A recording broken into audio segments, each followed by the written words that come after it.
Many elderly people believe that living close to family means safety, love, and support. But does such closeness always bring happiness?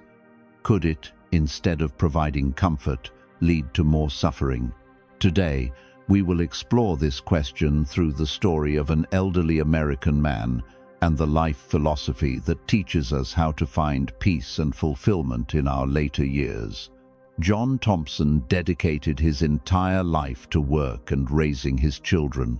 When he was young, his home in a small Ohio town was filled with life, the aroma of freshly baked apple pie, the laughter of children playing in the snow-covered yard during winter, and lively conversations around the dinner table were part of his daily existence. Like any traditional American father, he believed that his devotion and sacrifices would be rewarded in his old age. As time passed, his children grew up and pursued their own paths. Michael, his eldest son, moved to New York to work in finance. David, his youngest, settled in Chicago after getting married. The once vibrant house grew quiet. His wife, Mary, had passed away years earlier, leaving John alone. The long nights became somber, and he filled his days with small tasks, organizing books, sipping black coffee while reading old newspapers from the 1972nd, and occasionally strolling to the town square to meet old acquaintances. But those encounters grew rarer. Some of his friends had passed away, others were bedridden with illness, and some had moved to live with their children. One night, sitting alone at the dinner table, John gazed at old black and white family photos. He sighed and thought that perhaps he should move closer to his children. They would care for him, and he would no longer feel lonely. He recalled his youth, when his mother moved to live with his elder sister in a nearby city, and it seemed only natural for children to take on that responsibility. In America, this is often seen as part of family tradition. With this firm belief, he decided to leave the small Ohio town where he had spent most of his life and move to a modest apartment in New York, just a few blocks from Michael's home. Though the apartment was simple, being near his eldest son filled him with hope. For the first few months, everything felt like a dream come true. Michael and his wife, Sarah, welcomed him warmly, and his grandchildren enjoyed spending time with him on Sundays. He was invited to family dinners where they discussed politics, old stories, and American traditions like Thanksgiving or 4th of July barbecues. Neighbors in his new Brooklyn building greeted him, and he felt like he was part of something again. But, like snow melting after winter, that happiness didn't last long. Over time, Michael became increasingly busy with his Wall Street job. The grandchildren, who once eagerly listened to his stories about his youth working in a Detroit auto factory, were now preoccupied with friends or extracurricular activities. David, living in Chicago, promised to visit regularly, but unexpected events always arose. Visits grew infrequent, and phone calls became shorter. On some days, the only person John saw was the clerk at the store where he bought bread and milk. John began to notice something unsettling. Though he was physically closer to his children, emotionally he felt more distant than ever. He wondered if he had made the right decision. Instead of becoming a part of his children's lives, he felt like an outsider, waiting for moments that never seemed to come. For the first time, he questioned whether living near his children was truly the best choice. In those early months, John Thompson believed he had made the right decision. He felt accepted by his family and cherished the companionship of his grandchildren, who would run and play in his small apartment during their Sunday visits. Michael and Sarah invited him to family dinners, where he listened to lively conversations about work, school, and his grandchildren's plans for the future, like choosing a college or joining the baseball team. For the first time in years, he felt he was no longer alone. But gradually, things began to change. The family routine settled back into its usual pace, and John noticed there wasn't always time for him. Before, Michael would stop by his apartment after work for a cup of coffee and a chat about economics or football, but those visits became rare. The grandchildren, who once came to hear his stories about his youth, now preferred playing video games or hanging out with friends. Phone calls, once frequent, dwindled. When John called Michael, he often got an automated response. "Dad, I'm busy right now. I'll call you back later." But that later rarely came. When he finally spoke with his son, the conversations were brief and rushed. Slowly, John began to feel a growing emptiness in his heart. He had moved closer to his family, hoping to find closeness and comfort, but he discovered that physical proximity didn't equate to emotional connection. He realized that, even in the same city, his children seemed more distant than ever. His grandchildren's visits became formal obligations, squeezed between school and weekend outings. Sarah, who once greeted him with a warm smile, now seemed slightly weary when he showed up unannounced. John started to feel like he was intruding. On a cold winter night, he sat in an armchair by the window, looking out at the snow-covered Brooklyn street. The light from the street lamps reflected off the glass, illuminating his small apartment. He sighed and realized a painful truth. His loneliness hadn't disappeared. It had only changed form. Back in his small Ohio town, he felt lonely because no one was around. Now, in the bustling city, amid his family and the noise of New York, he was still lonely, but this time among the people he loved. John realized he had created an illusion.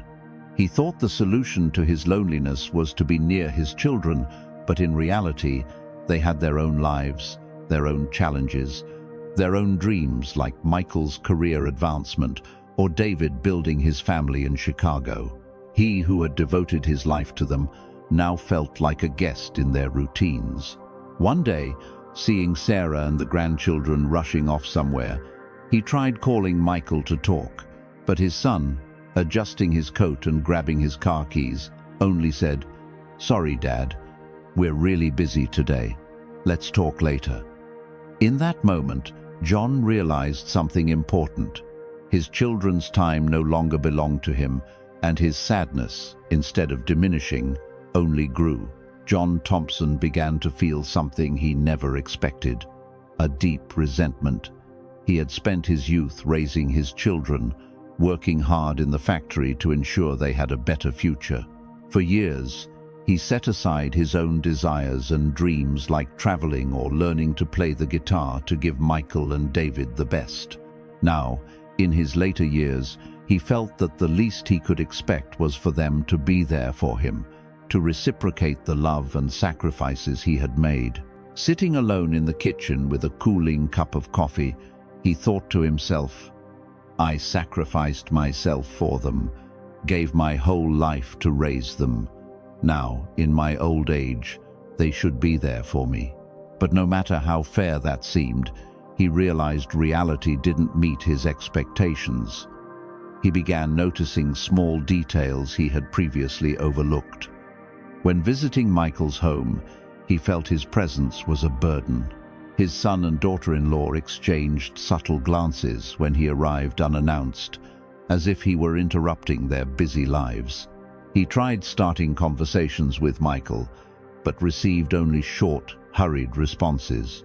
One sleepless night, John lay in bed, staring at the ceiling, listening to the ticking of the wall clock. He recalled a saying his mother often used, "Hope is good, but you can't live on it." Those words echoed in his mind. Was he expecting too much from his children? Was he placing his happiness in their hands? All his life, he had believed his old age would be peaceful, surrounded by family love. But now, he realized that dream was never guaranteed. He had built his life around his children, expecting they would one day do the same for him. But their lives were filled with their own responsibilities and priorities. like Michael managing major projects or David busy with his children's activities, John began to question his belief. Was his sadness caused by his children's distance or by his own unrealistic expectations that, as their father, they would naturally always be there? Life, he realized, wasn't that simple.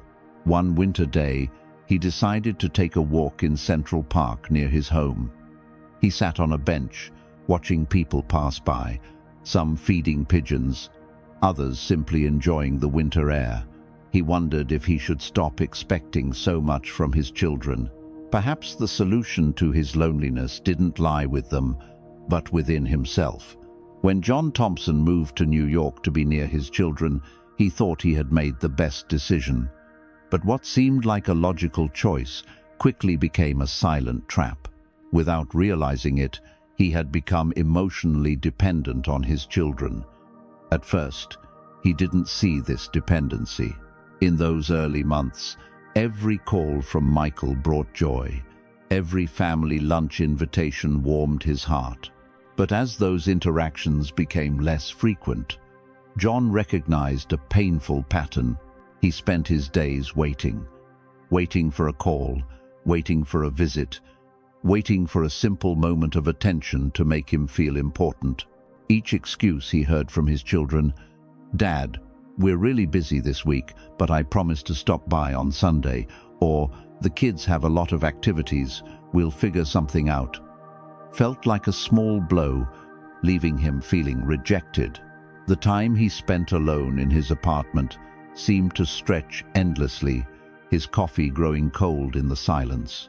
One day, while shopping in a Brooklyn store, he overheard two elderly men talking near the bread counter. One said with a calm look in his eyes, "Those who seek peace will find it within themselves, not in others." Those words struck John like lightning.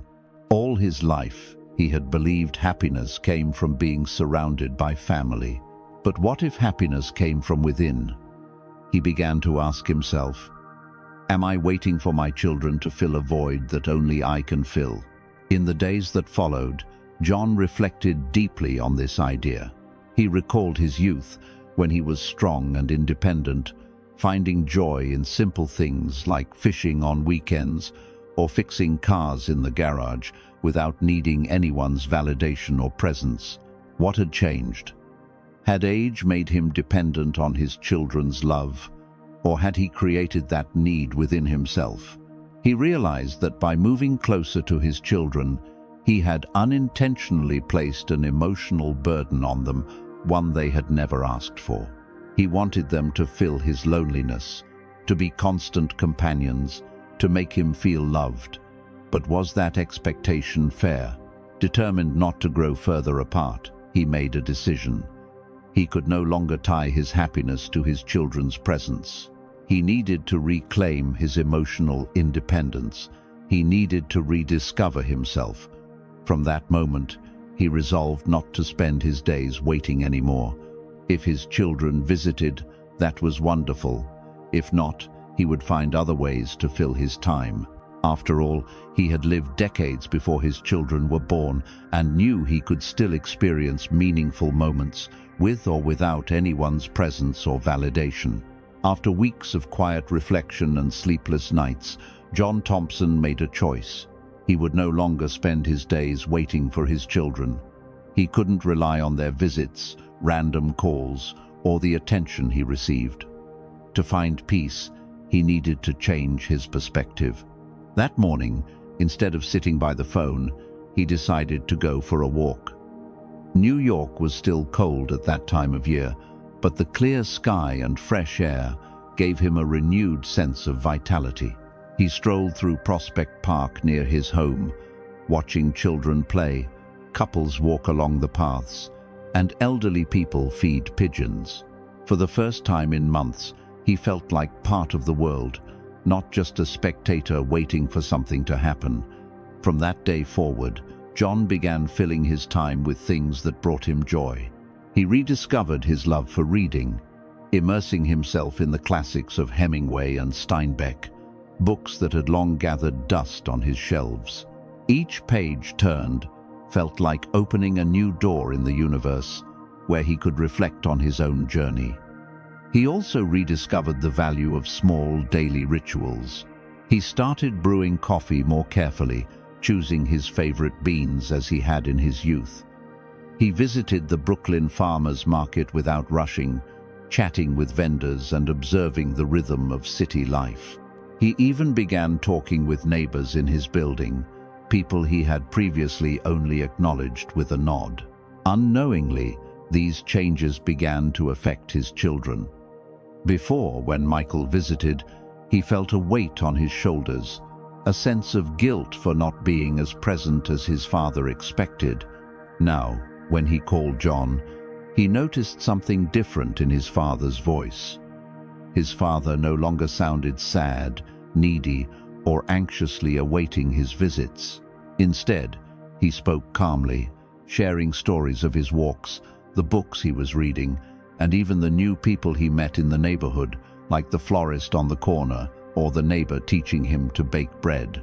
This made Michael and David realize that visiting their father was no longer an obligation, but a genuine moment of sharing and connection. And naturally, they began visiting more often, not out of guilt, but out of their own desire. The first time Michael dropped by unexpectedly for dinner, he noticed something he hadn't seen in a long time.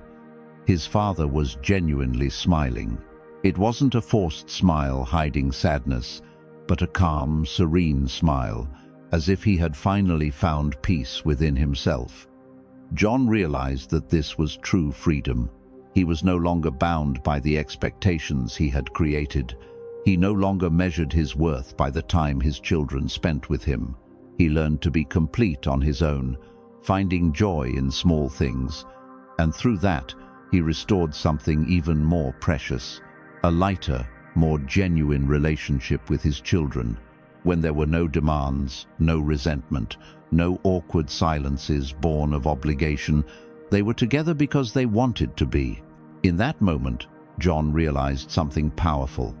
When he stopped demanding love, he began receiving it authentically. As time passed, John Thompson came to accept a fundamental truth of life. Everything changes. His children had grown up, their responsibilities had increased, and their childhood was now a memory. The Ohio home once filled with children's laughter, games of catch in the yard, and family dinners existed only in his mind.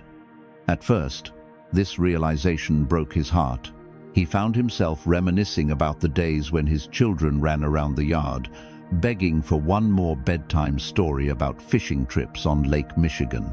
He remembered waiting for Michael and David to come home from school, ready to hear about their day, from baseball games to math tests.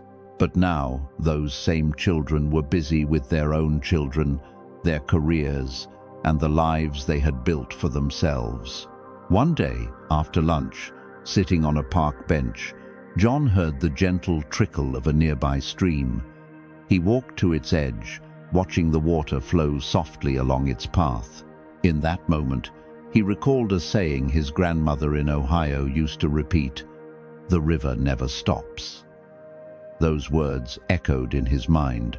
Just as water in a river never returns, life moves forward, and trying to hold back the inevitable was futile. John realized that his pain from these changes came not only from his children's distance, but from his own resistance to accepting that things would never be the same.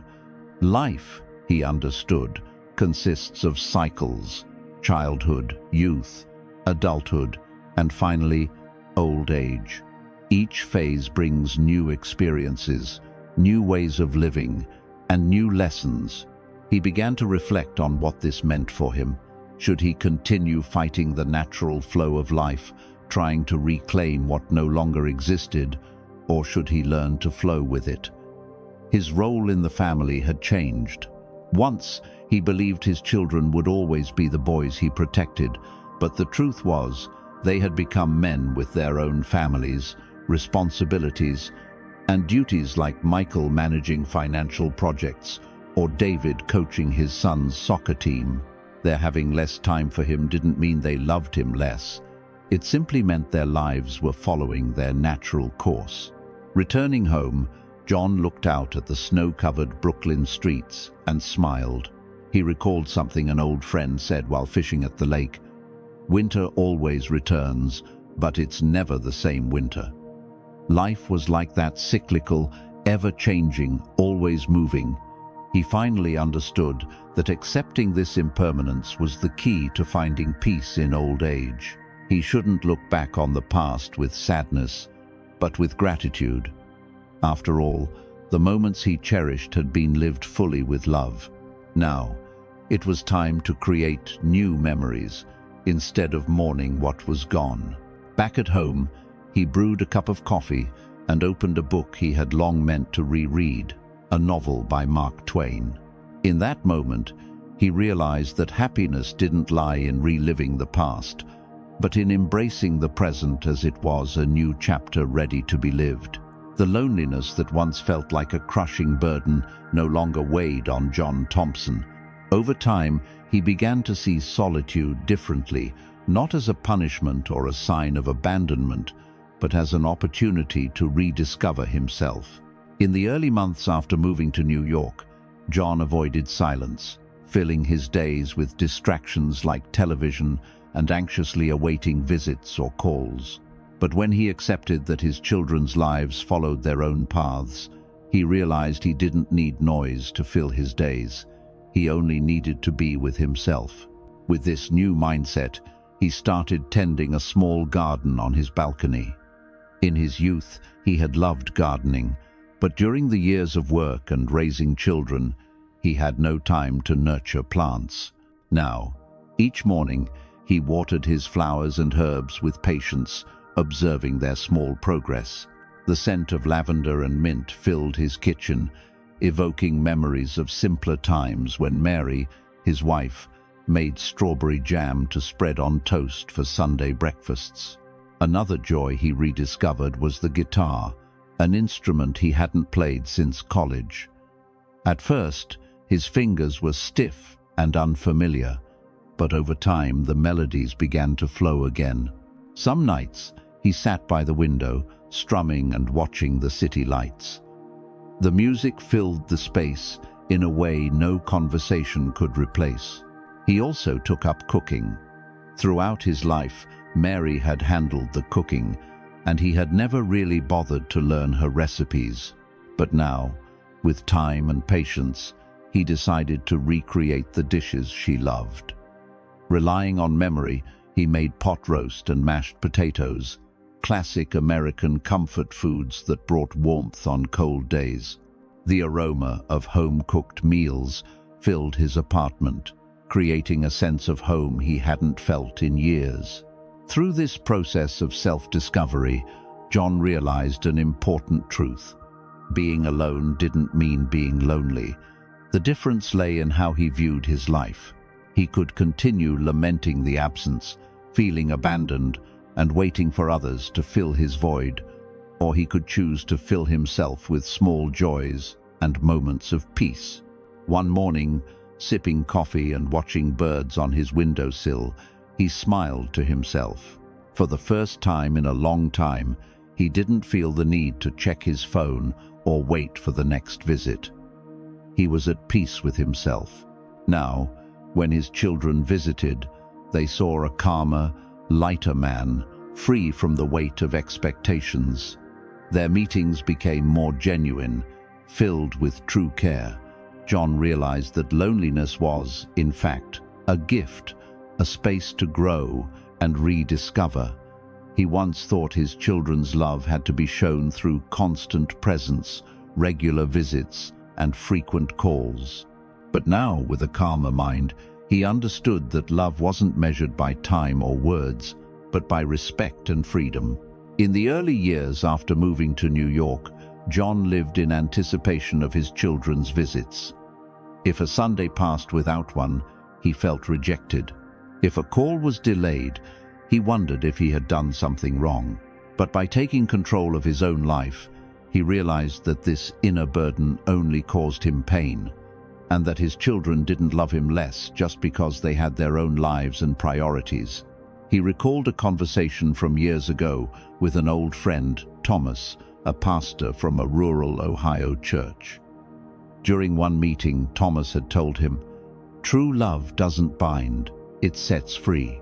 A river doesn't hold on to the water that flows through it, just as parents shouldn't hold on to their children as they grow and leave." At the time, John didn't fully grasp the meaning of those words, but now, sitting at his table with a steaming cup of coffee, looking at New York's grey sky, it all became clear. He finally understood that his children were no longer the boys running around the yard in their old Ohio home. They had responsibilities, dreams, and concerns of their own. And that didn't mean they loved him less. It simply meant life was following its natural flow. The next day, Michael called in a rush, apologizing for not visiting the previous Sunday. Before, John would have felt a pang in his chest and insisted his son visit more often. But now, with the calm of someone who finally understood the meaning of letting go, he simply said, "Don't worry, son, I'm fine. Come when you're free." In those words was sincerity. For the first time, he felt he didn't need to force anything. He was truly free from the need to control or expect others to be responsible for his happiness. And then he noticed something remarkable. The less he demanded from others, the more naturally they came to him. His children's visits became lighter. They came not out of obligation, but because they enjoyed being with him. Conversations flowed without resentment or blame. Unknowingly, John had achieved the inner peace he had long sought. He now knew that true love doesn't bind, doesn't demand, doesn't impose conditions. It allows each person to follow their own path, and in doing so, creates stronger bonds. With a calm smile, John was finally at peace with himself and the world around him. In his final years, John Thompson came to understand something profound. The cycle of parenthood was complete. Just as he had once held his children's hands and guided them through their first steps in life, it was now time for them to walk on their own. He realized that, just as parents teach their children to be independent, children inadvertently teach their parents to let go. For a long time, he thought old age was a burden, a phase of loneliness and loss. But now, with a wiser and calmer perspective, he began to see it not as a burden, but as a time to learn, to gain wisdom, and to find peace. When he still suffered from his children's absence, John often wondered why they didn't visit anymore, why they didn't include him in their lives. But now, sitting on his porch watching autumn leaves slowly fall in Brooklyn, he understood that they weren't distant because they lacked love, but because that was the natural flow of life. He recalled his own time as a young father. He loved his parents, but he didn't always visit them. He was too busy building his life, raising Michael and David, working at the factory, and preparing a future for his family. Now, his children were going through the same phase, and understanding this, John felt a weight lift from his shoulders. It was time to care for himself. Instead of spending his days waiting, he began to live more fully. His mornings were filled with leisurely walks in the park, simply watching New York City wake up. He spent more time reading not only classic American literature, but also new books on philosophy and life that prompted him to reflect on impermanence. And above all, he began to cherish the freedom that old age brought. He no longer had to chase anything or prove anything to anyone. He had no deadlines or obligations. His only responsibility was to himself. Over time, this new mindset began to influence his children. Michael and David started to see him as a different man, calmer, more present, wiser. When they visited, they noticed he no longer asked pressing questions about when they'd return or why they didn't come more often. He simply smiled and enjoyed the moment with them, without blame or expectation. And this new balance strengthened their relationship. They were together not out of duty, but out of a genuine desire to share those moments. One night, John looked at an old photo of Mary and whispered, "I finally understand, my love. Life is like a river, always moving, always following its flow." With this understanding, he felt lighter than ever. The cycle was complete, and he was at peace with himself. As time passed, John Thompson lived his final years in harmony with himself and the world around him. He no longer expected his children to always be by his side, for he understood that true connection didn't depend on physical closeness, but on respect and gratitude. When his time came, he passed without regrets. There was no sadness, no resentment. He knew he had done all he could, that he had raised his children with love, and that they were following their own paths. Above all, he left with a clear conscience, knowing that in his final years, he had learned something few understand. Happiness doesn't lie in others, but within oneself. After the funeral, Michael and David sat together in the small room of the Brooklyn apartment where their father had lived. The air still held his presence, the aroma of the coffee he used to brew, the neatly stacked Hemingway books on the table, the old guitar leaning against the wall. They didn't cry much, for they knew their father had found peace. But as they looked around, they realized something important. John had left behind a legacy far greater than material wealth. He left behind wisdom. When they were younger, they thought their father needed their help, that his happiness depended on their visits and attention. But now, they understood that wasn't the case. John had taught them that true love doesn't demand blame. It simply exists. Reflecting on their final moments with him, they saw how he had changed over the years. He became calmer, freer. He no longer pressured them, demanded nothing, and simply shared moments with grace and gratitude. And that, in turn, made each of them want to be with him not out of obligation, but out of genuine love. Michael picked up one of his father's books and flipped through its pages. Inside was a note John had written long ago. "True love doesn't bind, it sets free. I've learned that a parent's role isn't to hold on to their children forever, but to teach them how to fly. And when they fly, we should applaud, not complain." Those words sank deep into the brothers' hearts. They realized that even in death, their father was still teaching them. His true legacy wasn't something tangible or visible, it lived within them. From that day forward, Michael and David began to see life differently. As they raised their own children, they would remember their father's lesson: not to stifle with expectations, not to demand love, but to simply love, allowing each person to follow their own path and find peace in their freedom. John left behind not just memories, but an eternal lesson that true happiness doesn't come from possessing, controlling, or depending on others, but from acceptance, unconditional love, and the freedom to be oneself. The greatest mistake of old age isn't where we live, but how we live. John Thompson learned through his journey that happiness doesn't depend on the constant presence of our children, on a past that cannot return, or on expectations left unfulfilled. It depends on how we choose to view each stage of life. Old age doesn't have to be a burden. It can be a time for learning, reflection, and reconnecting with oneself. Accepting life's impermanence, practicing letting go, and finding joy in one's own company, these are the lessons that can bring inner peace. The key takeaway from this story is that love shouldn't be demanded, but expressed naturally. The less we demand from others, the lighter our relationships become. When we stop expecting our children to fill our voids, we create space for love to flow freely without burden, without guilt, only with gratitude. Like John, we can all find new meaning in life by discovering that true happiness doesn't lie in others, but within ourselves.